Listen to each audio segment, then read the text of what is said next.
Si vous êtes déjà engagé avec un barjo, qu'est-ce qui se passe et comment on fait?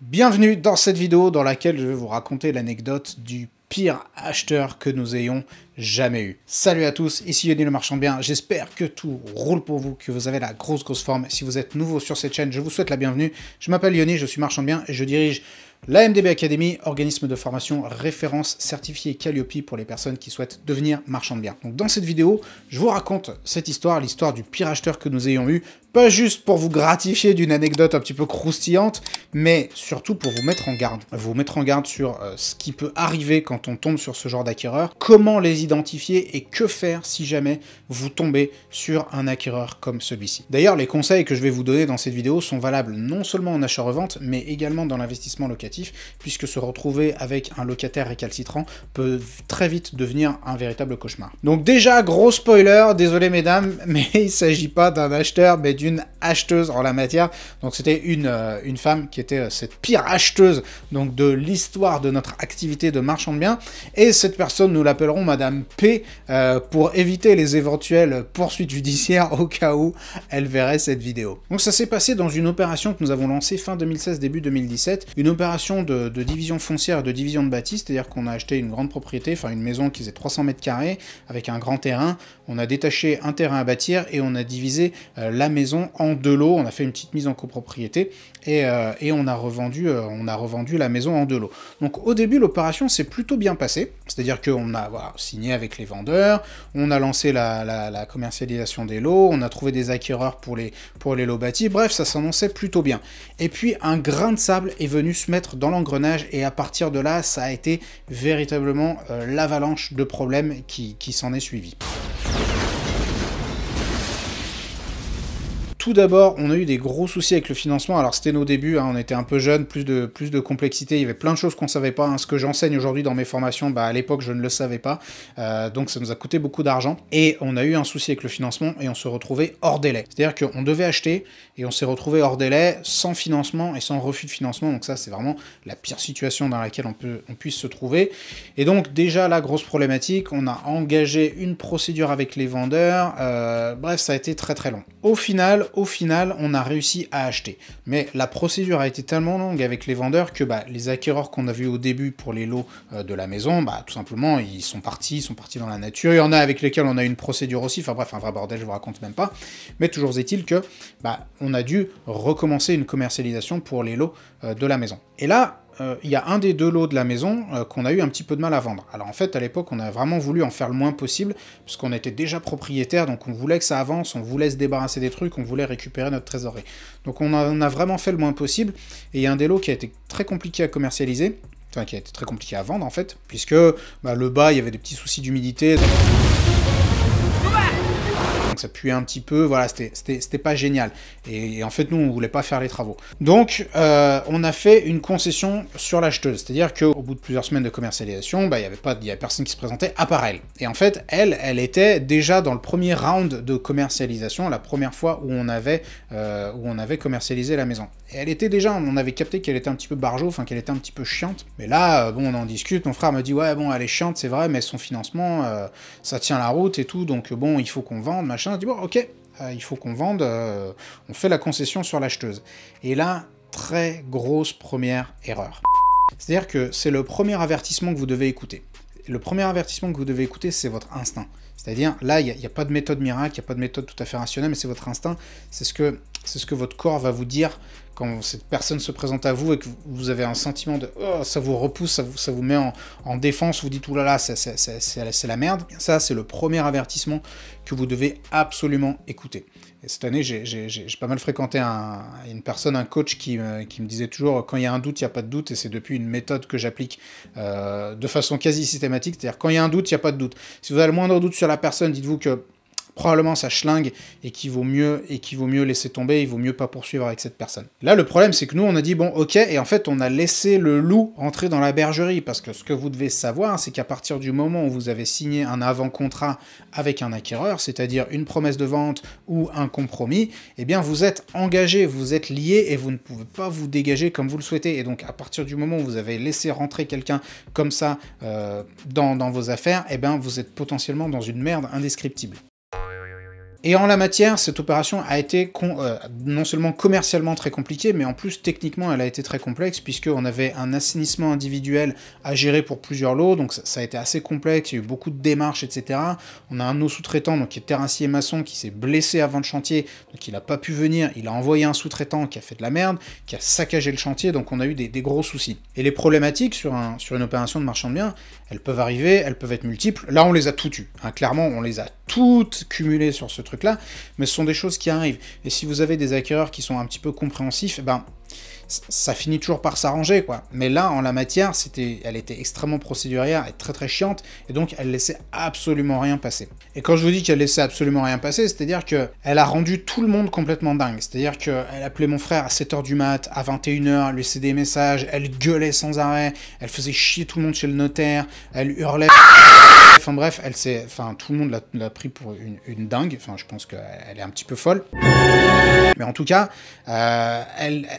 tout ce sur quoi, en fait, elle pouvait pinailler, discuter, remettre en question, etc., elle le faisait. Et c'est la première, et d'ailleurs la seule fois où j'ai vu mon notaire sortir de ses gonds. Donc notre notaire, c'est plutôt quelqu'un de très calme, et c'est la première fois où je l'ai vu véritablement s'énerver, et où j'ai cru qu'il allait lui mettre une énorme taloche en plein pendant la signature du compromis, parce qu'on a fait un rendez-vous de 3 heures, à l'issue duquel elle n'a pas voulu signer. C'était un vrai cauchemar. Non seulement elle faisait chier, mais on lui disait « Mais madame, partez, reprenez votre liberté », mais en plus elle s'accrochait comme une moule à son rocher, parce qu'elle voulait pas lâcher en fait le lot, parce qu'on le vendait à un prix qui était intéressant. Donc non seulement elle faisait chier tout le monde, mais en plus elle voulait pas lâcher l'affaire, donc c'était un véritable cauchemar. Et dites-vous que chaque échange, chaque conversation, chaque échange de mail avec elle, c'était une bataille, c'était une crise de nerfs dans laquelle elle voulait absolument rien lâcher, et en plus de ça, elle cumulait les mandats, c'est-à-dire que non seulement elle lâchait rien, mais en plus, elle était pas très futée. Donc il y avait des choses qu'elle comprenait pas tout à fait bien. C'est-à-dire que nous, on lui expliquait des trucs, ou le notaire lui expliquait des trucs, et en fait, ça percutait pas. Donc elle restait sur une version à moitié comprise de l'histoire, et elle partait complètement en vrille dans une hystérie complètement folle. Et pour la petite histoire, cette personne est assistante maternelle, donc les pauvres enfants qu'elle accompagne tous les jours, je vous raconte pas. Moi, je me suis toujours dit que j'étais sûr qu'elle devait les cogner, les gamins. C'était juste un soupçon, donc je ne pouvais pas prévenir les autorités avec ça. Mais franchement, je me suis dit, mais les pauvres gamins, quoi, qui doivent subir cette espèce de folle dingue.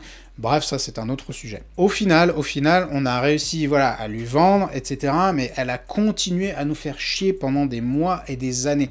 C'est-à-dire qu'elle a continué à venir avec des requêtes et des doléances, etc. Après qu'on lui ait vendu, elle a remis des trucs en question, elle a essayé de gratter des réparations qu'on ne devait pas lui donner, etc. Bref, ça a été extrêmement long, et seulement en juillet 2021, je me rappelle qu'on a démarré l'opération début 2017, seulement en juillet 2021, on a réussi à se débarrasser de cette personne. Et quand je vous dis s'en débarrasser, c'est s'en débarrasser légalement. C'est-à-dire qu'on a réussi à pas lui foutre un coup de pelle dans la tronche. On a réussi légalement à mettre un terme à cette histoire et à définitivement nous en débarrasser. Vous savez, je vous raconte souvent sur cette chaîne qu'il faut choisir ses acquéreurs. Et ce conseil ne vient pas de nulle part. Cette anecdote, notamment à l'origine, on l'a rencontré dans plusieurs autres opérations, mais ce conseil de bien choisir ses acquéreurs, il vient notamment de cette opération, et d'autres également. Mais en tout cas, cette histoire vous illustre ce qui peut potentiellement se passer, ce qui peut potentiellement vous arriver si jamais vous ne choisissez pas bien vos acquéreurs. Et je vous le dis clairement, mieux vaut attendre, mieux vaut patienter si vous avez un acquéreur comme ça qui se présente et qui vous a l'air un petit peu barjot. Mieux vaut attendre, mieux vaut perdre quelques semaines ou quelques mois dans la commercialisation plutôt que de s'engager dans une transaction qui peut être cauchemardesque. Et dites-vous, rappelez-vous bien de l'anecdote que je vous ai racontée aujourd'hui, ça peut potentiellement durer pendant des années. Donc méfiez-vous, faites très attention. Maintenant, comme je vous l'ai promis, je vais vous donner une petite méthode pour identifier ce genre de personnes et que faire si jamais vous vous engagez avec ce genre d'individu. Tout d'abord, point numéro 1, je vous en ai déjà parlé, mais c'est votre intuition. C'est-à-dire que si jamais, vous la sentez pas, vous rencontrez la personne, vous dites, putain, il y a un truc qui est pas clair, ou c'est bizarre, elle m'a l'air un peu chelou, elle m'a l'air un peu dingo, etc. Fiez-vous à votre instinct c'est votre meilleur allié, et vous dira toujours quelle est la meilleure chose à faire ou pas à faire, donc barrez-vous. Faites confiance à vos instincts et barrez-vous. La deuxième chose que vous pouvez faire, c'est de tester la personne. C'est-à-dire que vous allez lui donner des petites choses à faire, vous allez formuler des petites demandes et vous allez voir comment la personne va réagir. C'est-à-dire, par exemple, vous pouvez demander des accords de principe de la banque, vous pouvez lui demander d'aller consulter un courtier avec lequel vous travaillez, vous pouvez lui demander de fournir tel ou tel truc, ou de se rendre à tel rendez-vous, d'avoir des rencontres où vous allez avoir une explication sur deux choses. Bref, des demandes à faible enjeu, c'est-à-dire normalement, ça ne doit pas poser de problème pour un acquéreur qui est normalement constitué et qui est un petit peu motivé par la transaction. Mais si c'est quelqu'un qui pinaille, si c'est quelqu'un qui est procédurier, si c'est quelqu'un d'un petit peu barjot, vous allez très très vite le savoir et vous allez pouvoir le repérer justement en lui donnant des petites missions test comme celle-ci. Maintenant, si vous êtes déjà engagé avec un barjot, qu'est-ce qui se passe et comment on fait? Eh bien, j'espère pour vous que vous avez prévu quelques portes de sortie dans le compromis. En tout cas, ce qu'il faut essayer de faire, c'est de vous barrer aussi vite que faire se peut. C'est-à-dire que il faut essayer de voir comment légalement vous pouvez vous dégager de la transaction et il vaut mieux, là clairement, il vaut mieux se couper un doigt que se couper le bras et il vaut mieux, par exemple, payer une petite indemnisation à la personne plutôt que de se la traîner pendant des années. C'est-à-dire que, essayez de voir si dans votre compromis, il y a des dates butoirs qui auront peut-être pas été respectées par l'acquéreur, auquel cas vous le faites dérecommander, vous essayez de vous dégager de la transaction, ou alors essayez tout simplement de voir si vous pouvez pas lui filer 3000 ou 5000 balles et qu'elle se barre. Alors ça fait mal, je le concède, mais je peux vous dire, par exemple, pour reprendre l'exemple de cette opération dont nous avons parlé aujourd'hui, que si on nous avait proposé de payer 3000 ou 5000 balles pour se débarrasser d'elle définitivement, au stade en 2017, je vous prie de croire qu'on l'aurait fait bien volontiers. Peut-être que là vous dites « Ah ouais, 5000 balles ça fait chier », mais croyez-moi, ce sera les 5000 € les mieux investis de votre vie. En tout cas, si vous avez le moindre doute sur la personne que vous avez en face de vous, je vous conseille de prendre vos jambes à votre cou et de vous barrer. Dites-vous toujours que ce sont vos intérêts qui priment et si vous vous engagez avec une personne comme celle-ci, eh bien, vous êtes engagé potentiellement pendant des années. Il est donc, je ne le répéterai jamais assez, très important de sélectionner ces acquéreurs lorsqu'on est marchand de biens. D'ailleurs, si vous aussi vous avez rencontré des personnes un petit peu barjots, que ce soit des locataires ou des acquéreurs en tant que marchand de biens, eh bien, ça m'intéresse de le savoir. N'hésitez pas à partager votre anecdote ici dans les commentaires. Donc, j'espère que cette vidéo vous a plu, si c'est le cas, payez votre like et je vous dis à la prochaine.